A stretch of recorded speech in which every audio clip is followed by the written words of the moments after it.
C'est la fête en bleu, blanc, rouge, sur fond de notes américaines. C'est ainsi que l'on se représente la France libérée, un certain 8 mai. Mais à Oyonnax, dans le Haut-Bugey, cette envie de liberté n'a pas attendu 1945. Ces enfants incarnent des maquisards, 2 ans avant la fin de la guerre. Pour reproduire le défilé que Jeanne Moreau et Roman Petit ils ont fait contre les Allemands car ils n'avaient pas le droit. Un film garde la mémoire de l'épopée. Le 11 novembre 1943, alors que la France est occupée, les maquisards osent défiler en ville. Une plaque rappelle l'acte de bravoure. On sait aujourd'hui que Winston Churchill a eu vent de l'événement. Il aurait ensuite décidé de soutenir la résistance française.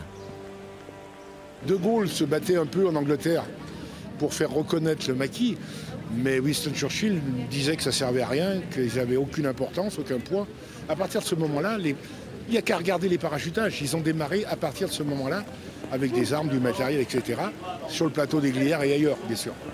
À Oyonnax, l'automne 43 est donc vécu comme un acte déclencheur de la libération. Cet instant où les résistants ont été pris au sérieux. Évidemment, il y aura des représailles, des villages martyrs, des batailles. Mais il y aura aussi la joie d'entendre l'annonce du débarquement de Provence. La joie de ne plus être seul face à l'occupant. Puis, la joie de redevenir libre. 74 ans après, c'est un plaisir tenace. C'est la fin de la Deuxième Guerre mondiale et c'est important parce qu'ils nous ont sauvés. C'est magique. Le mouvement de libération ne s'est pas décrété, il s'est construit. Oyonnax en garde la preuve dans son histoire.